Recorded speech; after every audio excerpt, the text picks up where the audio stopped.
श्री रामकृष्ण भक्त मालिका। स्वामी रामकृष्णानंद तृतीय भाग। जय ठाकुर जय मां। इस निरभिमान मौन कर्मी का सुयश दूर दूर तक फैल गया। 1903 ईस्वी में उन्हें मैसूर राज्य में बेंगलोर के उपनगर अलसूर से आमंत्रण मिला। तदनुसार उनके वहां पहुंचने पर रेलवे स्टेशन पर लगभग 50 कीर्तन दलों में लगभग 4000 लोगों ने उनका स्वागत किया और शोभा यात्रा के साथ उन्हें निवास स्थान पर ले गए। वहां 3 सप्ताह रहकर उन्होंने लगभग 12 व्याख्यान दिए और प्रतिदिन सायं प्रातः धर्म चर्चा भी की। उसी वर्ष उन्हें श्री रामकृष्ण देव के संदेश वाहक के रूप में मैसूर भी जाना पड़ा।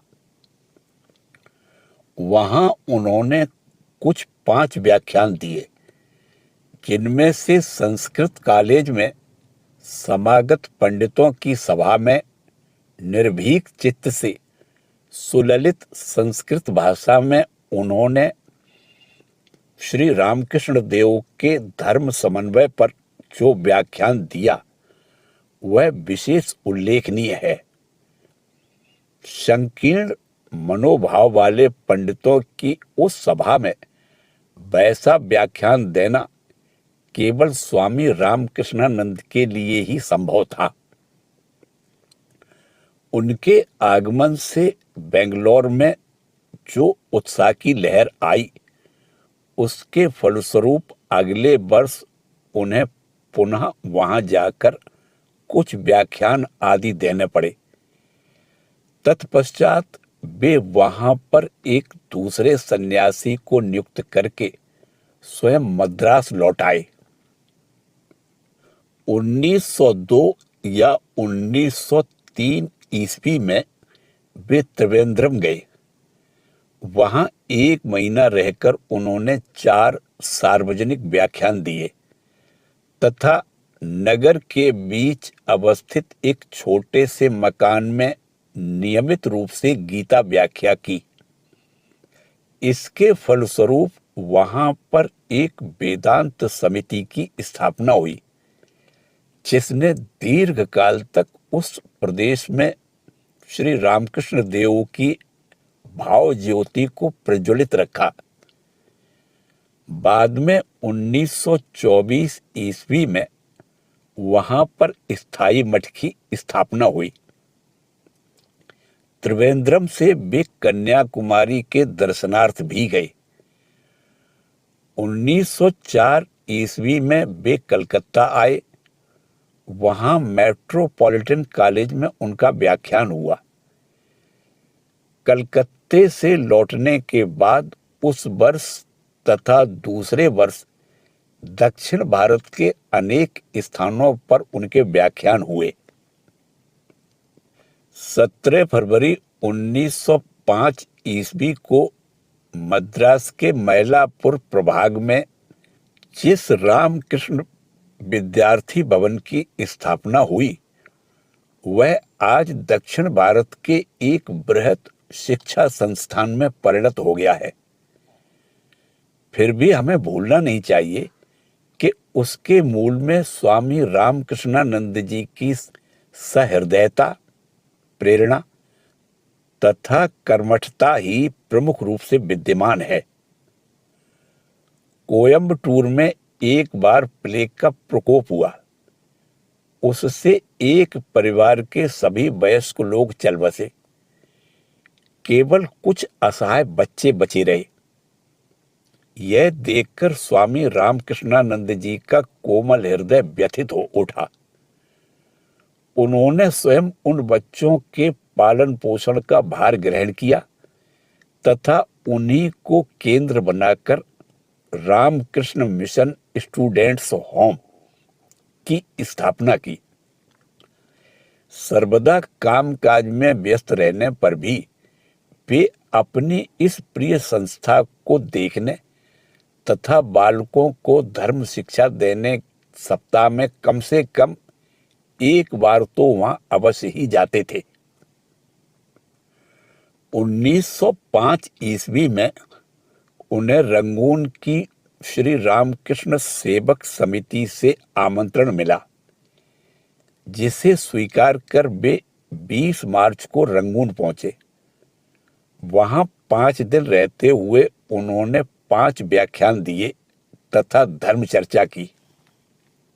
वहां एक दिन ठाकुर पूजा के लिए चंपा के फूल की खोज में वे 3-4 मील पैदल गए।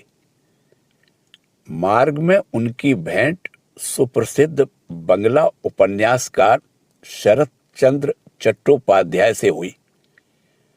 शरत बाबू ने जब उनसे इस वृद्धाश्रम का तात्पर्य पूछा तो स्वामी रामकृष्णानंद ने उन्हें एक कविता की 2 पंक्तियां सुनाते हुए समझा दिया, पूजा उपासना सभी दिखाने भर के लिए हैं, बस इस बहाने मैं तुम्ही को पुकारता हूं। रंगून में उनकी भेंट कवि नवीन चंद्र सेन से भी हुई थी। 29 मार्च को स्वामी रामकृष्णानंद मद्रास लौटे और उसी दिन शाम को मुंबई में ठाकुर उत्सव में भाग लेने चले गए। वहां पर केवल बुधवार को ही ठाकुर की पूजा होती थी। स्वामी रामकृष्णानंद ने वहां अपने ही हाथों ठाकुर की नित्य पूजा आरंभ की। समारोह समाप्त हो जाने पर वे पुनः मद्रास लौट आए। 1906 ईस्वी में स्वामी अभेदानंद इस बार अमेरिका से लौटे। शशि महाराज ने स्वामी परमानंद के साथ कोलंबो जाकर उनकी सादर अभ्यर्थना की तथा उनके साथ कैंडी, अनुराधापुरम एवं जाफना होते हुए भारत लौटे। तत्पश्चात दक्षिण भारत के कुछ प्रसिद्ध स्थानों का दर्शन करके वे जुलाई में मद्रास आए। अगस्त में वे स्वामी अभेदानंद को साथ लेकर मैसूर गए। वहां दोनों के अनेक व्याख्यान हुए। उसी बार बेंगलोर के वर्तमान आश्रम भवन का शिलान्यास हुआ। इसके उपरांत अभेदानंद जी स्वामी ब्रह्मानंद से मिलने के लिए पुरी धाम चले गए। 2 दिन बाद ही शशि महाराज भी वहां पहुंच गए। बहुत दिनों से बिछुड़े गुरु भाइयों का यह मिलन बड़ा ही आनंदमय था। कुछ दिन इस आनंद में बिताने के बाद वे मद्रास लौट आए। उसी वर्ष प्रेमानंद जी तीर्थ दर्शनार्थ मद्रास आए। यहां शशि महाराज ने उनके लिए यथासंभव उत्तम व्यवस्था कर दी तथा स्वयं भी उनके साथ कांची, पक्षी तीर्थ तथा रामेश्वर हो आए। इसके बाद स्वामी रामकृष्णानंद के सामने प्रमुख कार्य था मद्रास तथा बेंगलोर के 2 मठों को स्थायी रूप देना। बेंगलोर आश्रम का शिलान्यास होने के कुछ समय बाद उनका सत्संग प्राप्त करने के लिए अमेरिकी महिला भगिनी देव माता मद्रास आई हुई थी। स्वामी रामकृष्णानंद उन्हें साथ लेकर धन संग्रह करने बेंगलोर गए। एतदर्थ वे 1 महीने से भी अधिक निरंतर परिश्रम करते रहे, जिसके फलस्वरूप मकान का निर्माण कार्य आरंभ करने के लिए आवश्यक धनराशि एकत्र हो गई। फिर उन्होंने मैसूर राज्य के प्रधानमंत्री के सहयोग से आश्रम का निर्माण प्रारंभ किया। इस कठोर श्रम के बीच भी उनकी चिर आचरित जीवन धारा अबाध रूप से प्रवाहित होती रहती थी।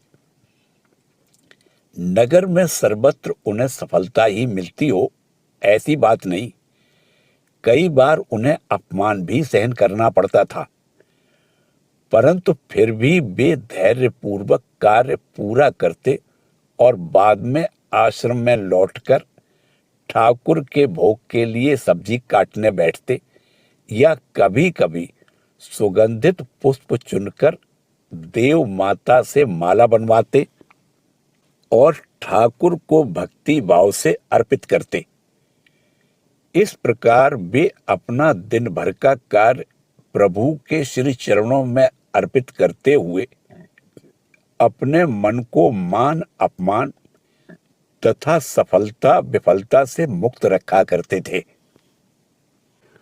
मद्रास के मठ के लिए स्वामी रामकृष्णानंद के प्रयासों का अंत नहीं था।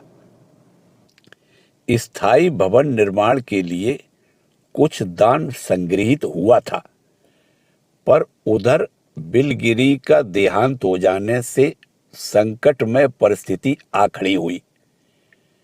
मकान नीलाम होने लगा, पर मठ के पास उसे खरीदने के लिए पर्याप्त धन नहीं था।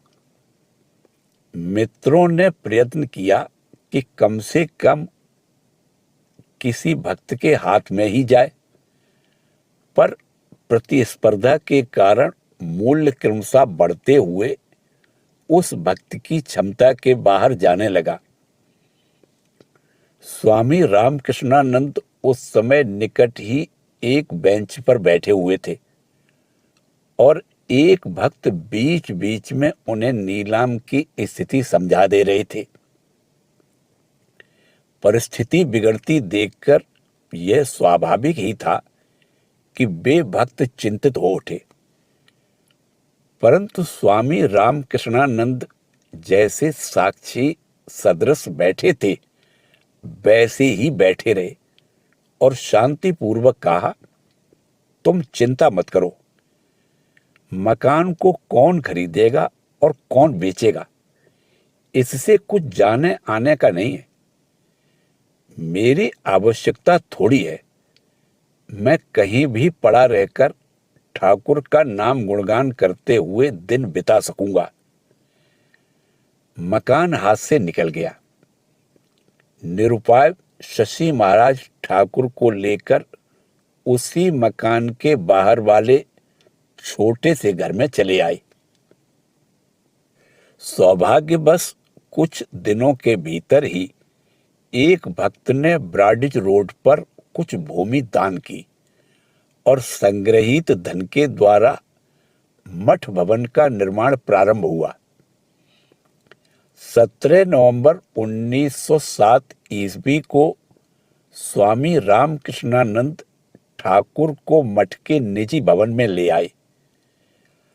ठाकुर के लिए एक छोटा सा स्थायी भवन हो जाने से उनके आनंद का पारावार नहीं था।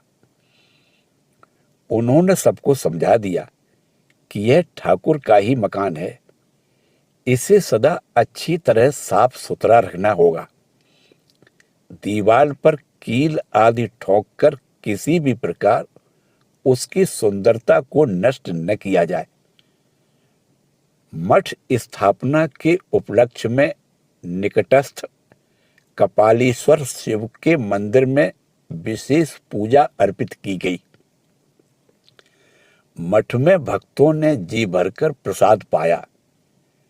फिर सायंकाल वह एक सभा हुई जिसमें सर PS शिवस्वामी आदि के भाषण हुए। स्वामी रामकृष्णानंद के जीवन का वह एक अत्यंत गौरवपूर्ण दिन था। उस दिन से दक्षिण भारत में रामकृष्ण मठ और मिशन का कार्य सुदृढ़ नींव पर प्रतिष्ठित हुआ। उस सफलता का श्रेय उन्हीं को जाता है और यह सोचकर विस्मित रह जाना पड़ता है कि बराहनगर तथा आलम बाजार मठ की संकीर्ण परिधि के भीतर जीवन को आबद्ध रखने वाले श्री रामकृष्ण देव के इस एक निष्ठ पुजारी के हृदय में कितनी बड़ी शक्ति छिपी हुई थी। अंतर्दृष्टा विवेकानंद ने सत्य ही कहा था। शशि बड़ा एग्जीक्यूटिव अर्थात काम का आदमी है। 1908 ईस्वी तक उनके सारे प्रयास सफलता मंडित होते दिखाई दे रहे थे, परंतु उनका उन्हें बिल्कुल गर्व नहीं था। वे जानते थे कि ठाकुर की सेवा में उनका जीवन समर्पित है तथा वे स्वयं उनके हाथों के यंत्र मात्र हैं।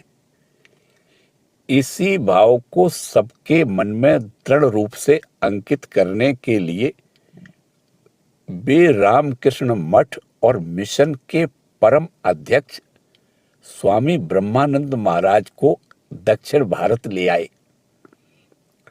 उनकी सुख सुविधा तथा भ्रमण आदि के लिए उन्होंने अथक परिश्रम किया, साथ ही काफी धन भी व्यय किया।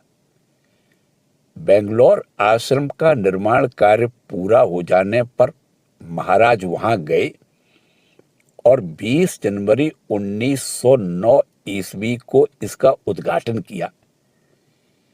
इस उपलक्ष्य में उनकी अध्यक्षता में एक महती सभा हुई, जिसमें राज्य के दीवान स्वामी रामकृष्णानंद तथा भगिनी देव माता के भाषण हुए। अगले वर्ष फरवरी में श्री माताजी दक्षिण भारत के तीर्थों के दर्शनार्थ आईं। रामकृष्णानंद जी ने अथक परिश्रम करते हुए उनके दर्शन आदि की सारी व्यवस्था करा दी। मद्रास और मदुरा का दर्शन करने के पश्चात माताजी रामेश्वर गईं और शशि महाराज के आग्रह पर वहां उन्होंने 108 स्वर्ण बिल्व पत्रों से महादेव की अर्चना की। बाद में बेंगलोर जाकर उन्होंने नवनिर्मित मठ में निवास किया। उस समय स्वामी रामकृष्णानंद भी उनके साथ थे। वहां वे प्रतिदिन माता जी के चरणों में ताजे खिले सुगंधित पुष्प अर्पित करते हुए प्रणाम करते थे।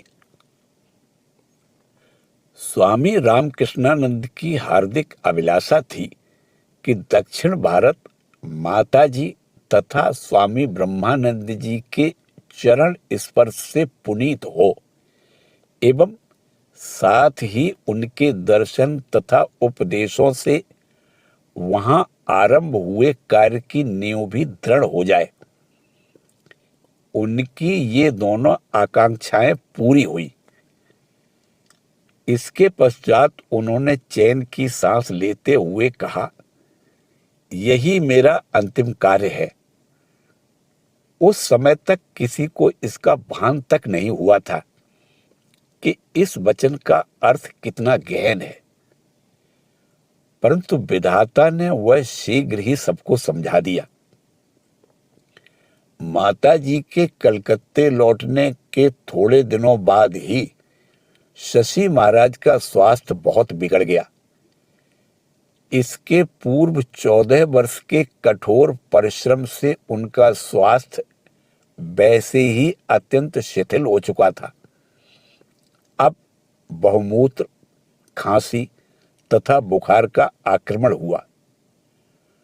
1910 ईस्वी के अंतिम भाग में वे वायु परिवर्तन के लिए बेंगलोर आश्रम गए, परंतु वहां भी उनके स्वास्थ्य में सुधार के कोई लक्षण नहीं दिखे। डॉक्टरों ने बताया कि उन्हें असाध्य क्षय रोग हुआ है और कोई उपाय न देखकर गुरु भाइयों तथा मित्रों की सलाह पर उन्हें कलकत्ता लाया गया। स्वामी ब्रह्मानंद उस समय पुरी धाम में थे। वे स्टेशन पर आए और गाड़ी में शशि महाराज से मुलाकात होने पर कहा, शशि, यह सब क्या है? सब झटक कर फेंक दो। रामकृष्णानंद ने उत्तर दिया, राजा, तुम्हारे आशीर्वाद देने से ही यह होगा। कौन जाने किस भाषा में क्या बातें हुई। महाराज ने वही बात पुनः दोहराई और शशि महाराज ने फिर वही उत्तर दिया। तद उपरांत विविध प्रकार से सहानुभूति प्रकट करते हुए महाराज ने कहा, डॉक्टर वैद्य जैसा कहें ठीक वैसे ही चलना। शशि महाराज ने उनके इस आदेश का जैसा अक्षरशः पालन किया, वैसे ही पहले आदेश के अनुसार शीघ्र ही सारे मायक संबंध भी झटक कर फेंक दिए। 10 जून 1911 ईस्वी को कलकत्ते के उद्बोधन मठ में शशि महाराज के पहुंचते ही अविलंब चिकित्सक को बुलाकर उन्हें दिखाया गया। चिकित्सकों का मत हुआ कि उनका शरीर 3 महीने से अधिक नहीं टिकेगा। कविराज दुर्गा प्रसाद सेन भी उन्हें देखने आए। सेन महाशय ने पूछा, क्या आप स्वप्न में शमशान, तुलसी वन आदि देखते हो? स्वामी रामकृष्णानंद ने उत्तर दिया, यह सब तो नहीं, पर ठाकुर, मां, स्वामी जी, दक्षिणेश्वर आदि देखा करता हूं। हमें यह देखकर विस्मित रह जाना पड़ता है कि उनका अवचेतन मन कितने उच्च सुर में बंधा हुआ था। अंतिम कुछ दिनों में उन्हें बहुत कुछ भोगना पड़ा। शरीर पर शुष्क चर्म रोग हो जाने के कारण उन्हें असहनीय पीड़ा होती। वे बिस्तर पर लौटते तथा छटपटाते रहते, परंतु फिर भी उनके मुख से जय प्रभु, जय गुरुदेव यही निकलता था। सेवक के ठीक ढंग से कार्य न करने पर वे कुछ नाराज तो अवश्य हो जाते, परंतु ऐसे अवसर पर भी उनके असीम स्नेह में कमी नहीं आती थी। एक सेवक के पास गमछा और चटाई नहीं थी। यह देखकर उन्होंने उसे वे वस्तुएं मंगवा दी तथा स्नेह पूर्वक कहा, तुम थोड़ा इस चटाई पर सो। रात्रि जागरण के कारण सेवक को शीघ्र ही नींद आ गई। इधर स्वामी रामकृष्णानंद भी सो गए। निद्रा खुलने पर उन्होंने सेवक से कहा, तुम्हें सुला देने पर मुझे भी थोड़ी नींद आई। भक्तों की जाति नहीं होती। ठाकुर की इस वाणी का स्मरण करते हुए नैष्ठिक ब्राह्मण वंश में जन्मे शशि महाराज इन दिनों अपने अब्राह्मण सेवकों के हाथ से भी बिना किसी दुविधा के भोजन करते थे। कहते थे, तुम ठाकुर के भक्त हो, ब्रह्मचारी हो, तुम्हारे हाथ का खाने में मुझे कोई आपत्ति नहीं। रथ यात्रा के दिन उन्होंने सेवक के हाथ में कुछ पैसे देते हुए कहा, जाओ रथ देख आओ और 2-4 पैसे का कुछ खरीद भी लाना। सेवक उन्हें छोड़कर जाने को राजी नहीं हुए। तब उन्होंने कहा, काशीपुर के उद्यान भवन में ठाकुर ने भी मुझे ऐसा ही करने को कहा था। रथ यात्रा के बाद मैं उनके लिए 2 पैसे की छुरी नींबू काटने के लिए लाई थी। इस पर प्रसन्न होकर उन्होंने कहा, यह सब मानकर चलना पड़ता है। गरीब लोग 2 पैसे पाने के लिए दुकान लगाते हैं। ऐसे मेलों में से 2-4 पैसे का कुछ खरीदना चाहिए। वस्तुतः स्वामी रामकृष्णानंद के जीवन के इन अंतिम कुछ दिनों में उनके जीवन का सर्वांगीण सौंदर्य मानो अनावृत होकर प्रकट हो रहा था। स्वामी प्रेमानंद एक दो दिन के अंतर में बेलूड़ मठ से आकर उन्हें देख जाया करते थे। एक दिन वे आकर उनकी शैया के निकट बैठे। शशि महाराज ने उनके हाथ पांव दबाकर उनकी सेवा की, परंतु इतने पर ही वे संतुष्ट नहीं हुए। उन्होंने सेवक से उन्हें सूखे मेवे देने को कहा। बाबूराम महाराज जब वह खाकर चले गए, तब शशि महाराज ने बर्तन हाथ में लेकर देखा कि कुछ बचा है या नहीं। मन में प्रसाद ग्रहण करने की इच्छा थी। उसमें कुछ भी शेष न देखकर उन्होंने सेवक को डांटते हुए कहा कि तुमने प्रेमानंद जी को यथेष्ट मात्रा में मेवे न देकर अनुचित कार्य किया है। फिर उन्होंने खाली बर्तन को हाथ से पोंछकर वह हाथ अपने सारे शरीर में लगाया।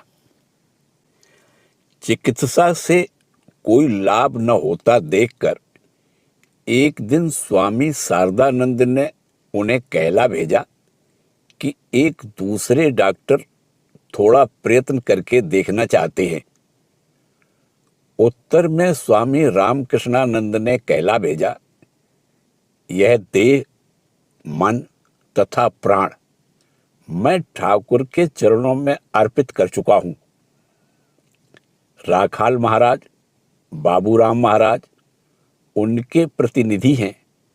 उन्हीं के निर्देशानुसार चिकित्सा होनी चाहिए। इस विषय में मेरे स्वयं का कोई मत नहीं है।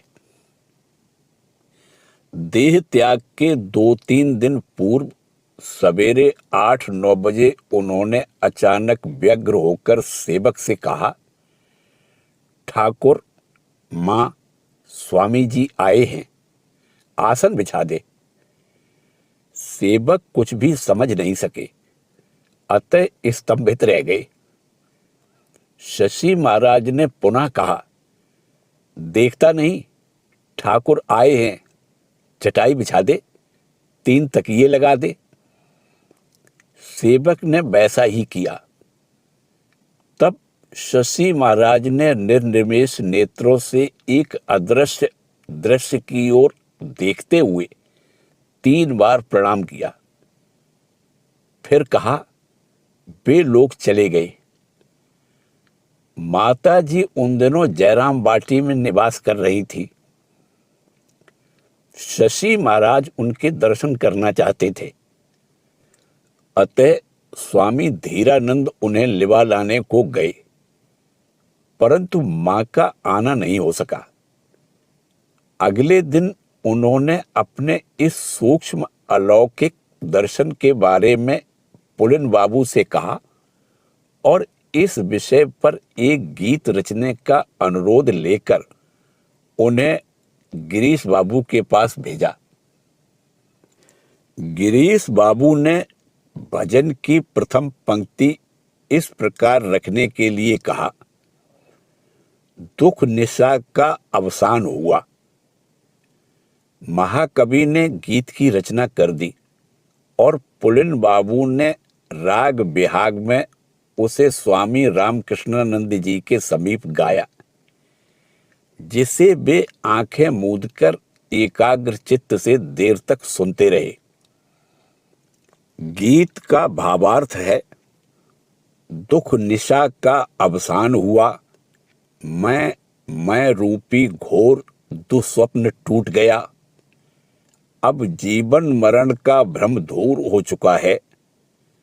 वह देखो, ज्ञान रवि का उदय हो रहा है और मां हंस रही है, बरा भया अभय प्रदान कर रही है। ऊंची तान में जयगान करो, यम को परास्त करने वाली दुंदुभी बजाओ। सारी पृथ्वी मां के नाम से परिपूर्ण कर दो। मां कहती हैं, रो मत, रामकृष्ण के चरण देखो। कोई चिंता नहीं है, कष्ट नहीं रहेगा। देखो, मेरे निकट ही 2 करुणामय नयन चमक रहे हैं, जिसमें त्रिभुवन को तारने की सामर्थ्य है। 21 अगस्त को महासमाधि के कुछ घंटे पूर्व रामकृष्णानंद जी ने ठाकुर का चरणामृत पान किया। 1 बजे उनका मुखमंडल आरक्त और पूरा शरीर रोमांचित हो उठा। सिर के बाल तक खड़े हो गए। 1:10 पर उन्होंने अपनी नश्वर काया का त्याग किया। उनकी महासमाधि का समाचार पाकर स्वामी ब्रह्मानंद ने विषादपूर्ण स्वर में कहा, एक दिक्पाल चला गया। दक्षिण दिशा मानो अंधकार पूर्ण हो गई। मद्रास के पचैयप्पा कॉलेज की शोक सभा में एकत्र नागरिकों ने यह प्रस्ताव पारित किया, स्वामी रामकृष्णानंद ने दक्षिण भारत के नैतिक एवं आध्यात्मिक कल्याण के लिए जीवन दान दिया है। मद्रास का हिंदू समाज शोक संतप्त हृदय के साथ स्वीकार करता है कि उनके महाप्रयाण से एक बड़ी हानि हुई है।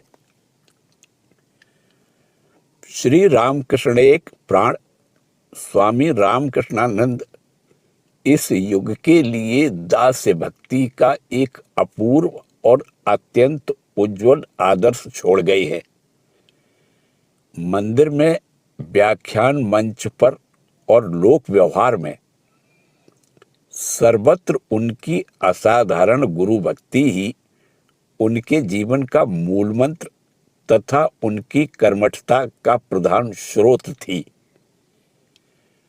मंदिर में वे स्पष्ट रूप से ठाकुर की उपस्थिति का अनुभव करते थे और पुष्प चयन, पूजा, आरती, प्रणाम आदि प्रत्येक कार्य में वे इतने विभोर हो जाते थे कि वहां उपस्थित भक्तों के भीतर भी वह गहन भाव संक्रमित हो जाया करता था।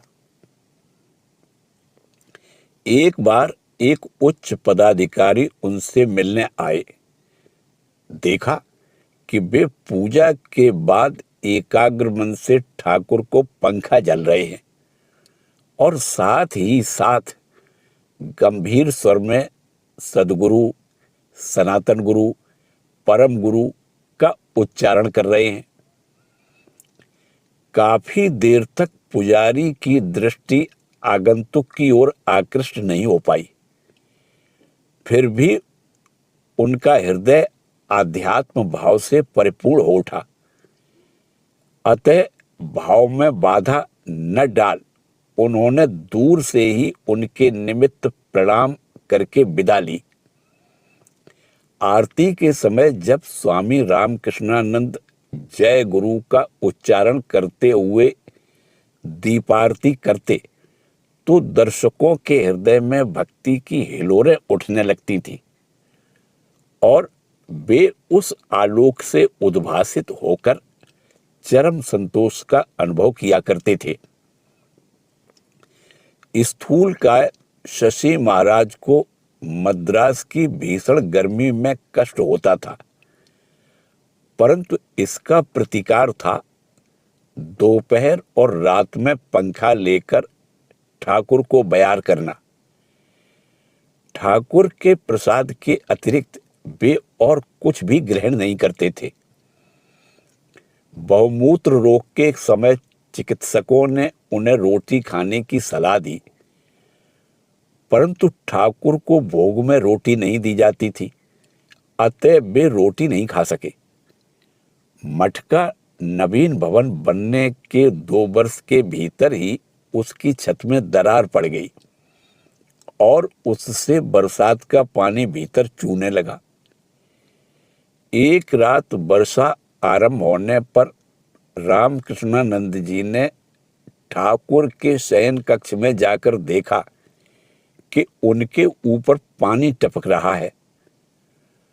उस समय स्थानांतरित करने से कहीं ठाकुर की नींद न टूट जाए, इसी भय से वे सारी रात उनके ऊपर छाता लगाकर बैठे रहे और प्रातः काल वर्षा थम जाने पर उन्हें दूसरी जगह ले गए। क्या इसी को मृण्मय में चिन्मय दर्शन कहते हैं? एक रात मच्छरों के काटने से नींद खुल जाने पर रामकृष्णानंद ने देखा कि मसहरी के भीतर मच्छर घुस आए हैं। उसी समय उनके मन में आया कि ठाकुर की निद्रा में भी ऐसी ही बाधा पड़ती होगी। अतः वे वहां मच्छर उड़ाने को चले। प्रसाद वितरण में उनका अपार उत्साह था। आए हुए लोगों को वे कुछ प्रसाद अवश्य दिया करते थे। यहां तक कि कुली मजदूर भी इससे वंचित नहीं रहते थे। गुरु भ्राताओं के प्रति शशि महाराज की श्रद्धा पूजा ही के रूप में व्यक्त होती थी। 1899 ईस्वी में स्वामी विवेकानंद और स्वामी तुरायानंद के अमेरिका जाते समय उनका जहाज मद्रास में लंगर डालने वाला था। इसका पता लगते ही शशि महाराज ने उनके लिए 15 सेर मैदा खरीदकर अपने हाथ से नमकीन, गजा आदि कलेवी की चीजें तैयार की। उस समय मठ में रसोइया या नौकर नहीं थे। नौकर रखने की सामर्थ्य भी नहीं थी। अतः सारे खाद्य पदार्थ लेकर वे कुछ भक्तों के साथ नाव द्वारा जहाज के समीप गए। उस समय कलकत्ते में प्लेग की आशंका थी।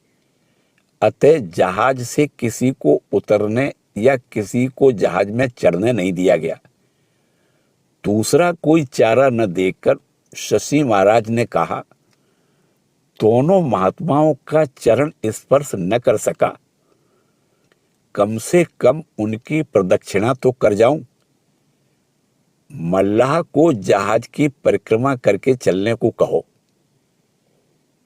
एक बार स्वामी रामकृष्णानंद एर्णाकुलम में एक भक्त के घर गए। उस मकान में इसके पहले स्वामी जी पधारे थे। शशि महाराज ने जानना चाहा कि स्वामी जी जब उस मकान में आए थे तो उनका उठना बैठना कहाँ पर होता था। जब उन्हें पता चला कि जिस जगह पर वे खड़े हैं वही वह स्थान है, तो उन्होंने वहां लौटकर मस्तक पर वहां की धूल को धारण की और कहा, यह स्थान पवित्र है।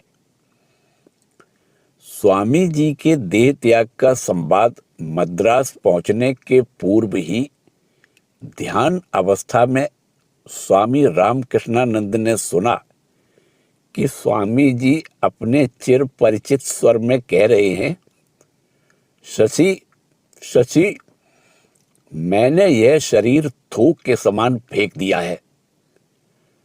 स्वामी जी के तिरोभाव के कुछ वर्ष बाद 29 जनवरी 1911 ईस्वी को उन्होंने उनकी स्मृति में अनित्य दृश्येषु विचित्र नित्यम इस संस्कृत स्तोत्र की रचना की। उसमें उन्होंने स्वामी जी की जन कल्याणार्थ अवतीर्ण नर अवतार के रूप में वंदना करते हुए अंत में निम्न अमर प्रणाम मंत्र रचकर जोड़ दिया, नमः श्री यतिराजाय विवेकानंद सूर्य सच्चित सुख स्वरूपाय स्वामिने ताप हारिणे। इसी के साथ श्री रामकृष्ण अंतरंग शिष्य स्वामी रामकृष्णानंद जी के जीवन वृतांत का तृतीय भाग समाप्त होता है। शेष भाग अगले वीडियो में। जय ठाकुर, जय मां।